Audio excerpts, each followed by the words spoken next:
Imagine a blood-soaked swordsman dragging a blade bigger than he is through hell, living by the same advice a Roman emperor wrote 2,000 years ago.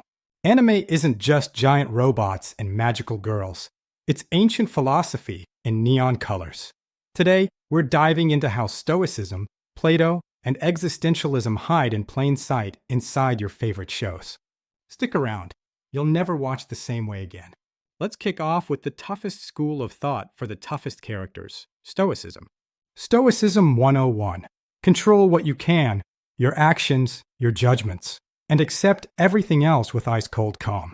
Living it. Brutal. Consider Guts from Berserk. Before the eclipse, his identity was tied to people who kept betraying him, the opposite of Stoic. After the eclipse, he loses an arm, an eye, and the love of his life.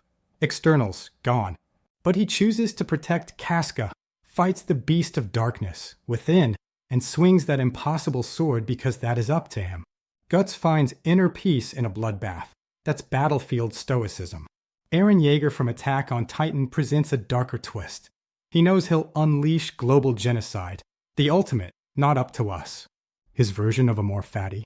Fine, I'll do it. Cold, detached, terrifying. Both Eren and Marcus Aurelius say, do the work of a human being.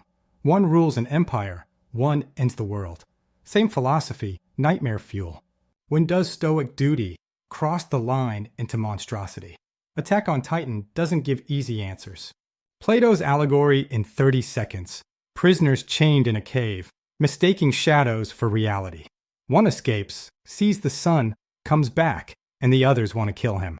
In Neon Genesis Evangelion, the cave isn't outside, it's inside every character. At fields are the chains, and human instrumentality is forced ascension into one big soup of consciousness.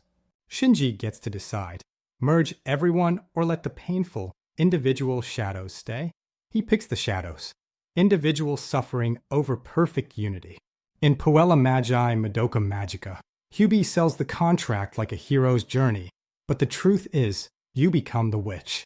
Madoka sees the sun, then becomes a new sun, rewriting the rules so no girl ever falls into the cave again. Quick bonus, in Sword Art Online, the virtual world is a literal cave. If dying in the game kills you IRL, are the pixels still just shadows? Mind-bending. Existentialism crash course. No pre-written purpose. You're free, terrifyingly free, to build your own meaning. Most people run from that freedom. Spike Spiegel's cool guy act in Cowboy Bebop. Classic bad faith. He pretends the past doesn't exist. Julia dies. His dream shatters, leading to his final choice. Storm the syndicate and die on his terms. He creates his essence in one suicidal bang. Light Yagami in Death Note gets God mode freedom. He could stay a board student.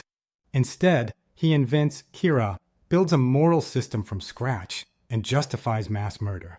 Elsgaze tries to pin him as murderer. Light fights to define himself as God. When radical freedom has zero guardrails, you get a monster. Why these three philosophies? Stoicism fuels dark fantasy endurance. Plato's cave powers every what is reality.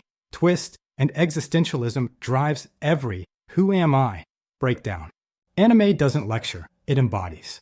You don't read the dichotomy of control. You feel Guts' trembling arms still lifting the sword. And it's not just Western ideas cosplaying in Japan. They fuse with Gammon, Mono no Aware, Bushido. East meets West in a cultural supernova. So next time someone calls anime kid stuff, hand them Berserk, Evangelion, or Death Note and watch their brain explode. The whispers of ancient wisdom are screaming in 24 frames per second.